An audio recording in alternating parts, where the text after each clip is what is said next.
في اي كامب. واحد بيقول لي في اي كامب. هرجع واقول تاني، المصريات ما بينزلوش على الكامبات. تاني، المصريات بينزلوا على بيوتهم يا حبيبي، احنا ما بننزلش على كامبات. ليه افترضت ان انا في كامب زيك؟ ليه افترضت ان انا في كامب زيك؟ يعني لما بقول حاجه زي كده انا ما بعايركمش، مش بعاير بتوع الكامبات، ده ما يقللش من شأنهم من حاجه. بس ليه انت افترضت كده؟ يعني ليه انت عملت سيناريو لنفسك وتوقعت ان انا في الكامب زي حضرتك؟ ليه؟ ليه يا بابا؟ رد عليا، تعالى اقعد. اقعد، انا قاعده لكم بقى، وريني، رد عليا. ازاي انت قررت، خدت قرار مع نفسك ان انا قاعده في كامب؟ ليه؟ ليه يا بيبي؟ ليه يا بيبز؟ ليه يا بيبز؟ رد عليا يا بيبز، ارجوك، احسن لو ما ردتش عليا مش هعرف انام انا طول الليل النهارده.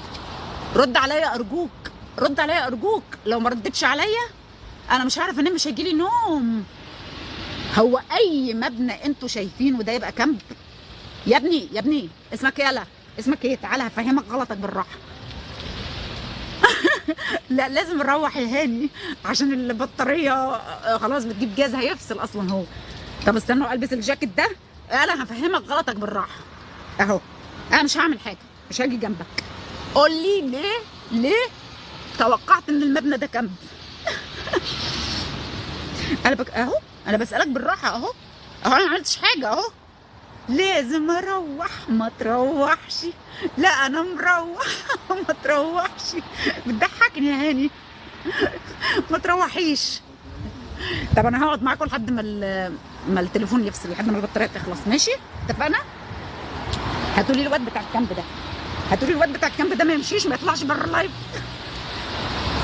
رد عليا بالراحه اهو، انا بناقشك بالراحه اهو، انا بناقشك بالراحه اهو، انا بتكلم اهو بالراحه اهي.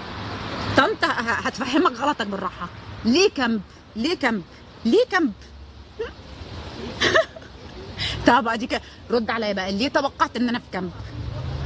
انا مش هقول لكم زي اللف التاني المصريات ما بتنزلش على الكامبات، المصريات بتنزل على بيوتها، لكن انت